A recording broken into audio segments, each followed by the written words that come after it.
दोस्तों, दमयंती की बात सुनकर राजा नल ने उनसे कहा, प्रिय, मैं तुम्हारा त्याग करना नहीं चाहता, तुम ऐसा संदेह क्यों कर रही हो? दमयंती बोली, आप मुझे छोड़ना नहीं चाहते, परंतु विदर्भ देश का मार्ग क्यों बतला रहे हैं? मुझे निश्चय है कि आप मेरा त्याग नहीं कर सकते, फिर भी इस समय आपका मन उल्टा हो गया है, इसलिए ऐसी शंका करती हूँ। आपके मार्ग बताने से मेरा मन दुखता है। यदि आप मुझे मेरे पिता या किसी संबंधी के घर भेजना चाहते हो तो ठीक है, हम दोनों साथ साथ चलते हैं। मेरे पिता आपका सत्कार करेंगे, आप वहीं सुख से रहिएगा। राजा नल ने कहा, प्रिय, तुम्हारे पिता राजा हैं और मैं भी कभी राजा था। इस समय मैं संकट में पड़कर उनके पास नहीं जाऊंगा। राजा नल ने दमयंती को समझाया। तदनंतर दोनों एक ही वस्त्र से शरीर ढककर वन में इधर उधर घूमते रहे तथा भूख प्यास से व्याकुल होकर दोनों एक धर्मशाला में आए और ठहर गए। राजा नल के शरीर पर वस्त्र नहीं था, धरती पर बिछाने के लिए चटाई भी नहीं थी। उनका शरीर धूल से लथपथ था और भूख प्यास की पीड़ा अलग ही थी। अतः राजा नल जमीन पर ही सो गए। दमयंती के जीवन में कभी ऐसी परिस्थिति नहीं आई थी। वह सुकुमारी भी वहीं सो गई। दमयंती के सो जाने पर राजा नल की नींद टूटी। सच्ची बात तो यह थी कि वे दुख और शोक की अधिकता के कारण सुख की नींद सो भी नहीं सकते थे। आंख खुलने पर उनके सामने राज्य के छिन जाने, सगे संबंधियों के छूटने और पक्षियों के वस्त्र लेकर उड़ जाने के दृश्य एक एक करके आने लगे।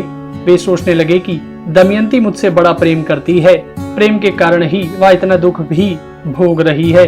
यदि मैं इसे छोड़कर चला जाऊंगा तो यह अपने पिता के घर चली जाएगी। मेरे साथ तो इसे दुख ही दुख भोगना पड़ेगा। यदि मैं इसे छोड़कर चला जाऊं तो संभव है कि इसे सुख भी मिल जाए। अंत में राजा नल ने यही निश्चय किया कि दमयंती को छोड़कर चले जाने में ही भला है। दमयंती सच्ची पतिव्रता है, कोई भी इसके सतीत्व को भंग नहीं कर सकता। इस प्रकार त्यागने का निश्चय करके राजा नल ने यह विचार किया कि मैं नंगा हूँ और दमयंती के शरीर पर भी केवल एक ही वस्त्र है, फिर भी इसके वस्त्रों में से आधा फाड़ लेना ही श्रेयस्कर है। परंतु फाड़ू कैसे? शायद यह जाग जाए। वे धर्मशाला में इधर उधर घूमने लगे। तभी उनकी दृष्टि एक बिना म्यान की तलवार पर पड़ी। राजा नल उस तलवार को उठा लाए और धीरे से दमयंती का आधा वस्त्र फाड़कर अपना शरीर ढक लिया। दमयंती नींद में थी। राजा नल उसे छोड़कर निकल पड़े। थोड़ी देर बाद राजा नल का हृदय शांत हुआ। तब वे फिर धर्मशाला में लौट आए और दमयंती को देखकर रोने लगे। वे सोचने लगे कि अब तक मेरी प्राण प्रिया अंतःपुर के पर्दे में रहती थी, इसे कोई छू नहीं सकता था। आज यह अनाथ के समान आधा वस्त्र पहने धूल में सो रही है। यह मेरे बिना दुखी होकर वन में कैसे फिरेगी? उस समय दुख के मारे राजा नल का हृदय टुकड़े टुकड़े हुआ जा रहा था। वे निकलते और फिर लौट आते। शरीर में कलयुग का प्रवेश होने के कारण बुद्धि नष्ट हो गई थी, इसलिए अंततः वे अपनी प्राण प्रिया पत्नी दमयंती को वन में अकेली छोड़कर वहां से चले गए। जब दमयंती की नींद टूटी तब उसने देखा कि राजा नल वहां नहीं है। वह आशंका से भरकर उन्हें पुकारने लगी कि महाराज, आप कहाँ हैं? मैं अकेली डर रही हूँ। आप कहाँ गए? मुझे शीघ्र अपने दर्शन दीजिए। दमयंती इस प्रकार विलाप करती हुई इधर उधर दौड़ने लगी। वह उन्नत सी होकर इधर उधर घूमती हुई एक अजगर के पास जा पहुंची। शोकग्रस्त होने के कारण उसे इस बात का पता भी नहीं चला कि अजगर दमयंती को निगलने लगा। उस समय भी दमयंती के चित्त में अपनी नहीं राजा नल की ही चिंता थी कि वे अकेले कैसे रहेंगे। दमयंती पुकारने लगी, स्वामी, मुझे अनाथ की भांति यह अजगर निगल रहा है, आप मुझे छुड़ाने के लिए क्यों नहीं आते? दमयंती की आवाज एक व्याध के कान में पड़ी। वह उधर ही घूम रहा था।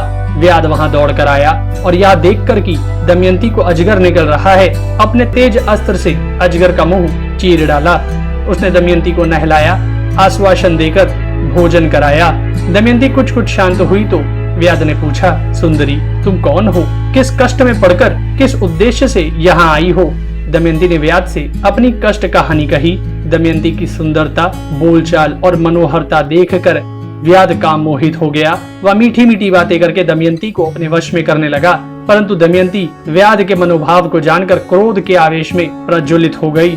दमयंती ने व्याध की बलात्कार की चेष्टा को बहुत रोकना चाहा, परंतु जब वह किसी प्रकार ना माना तब दमयंती ने उसे शाप दे दिया, यदि मैंने निषद नरेश राजा नल को छोड़कर और किसी पुरुष का मन से भी चिंतन नहीं किया हो तो यह पापी व्याध मरकर जमीन पर गिर पड़े।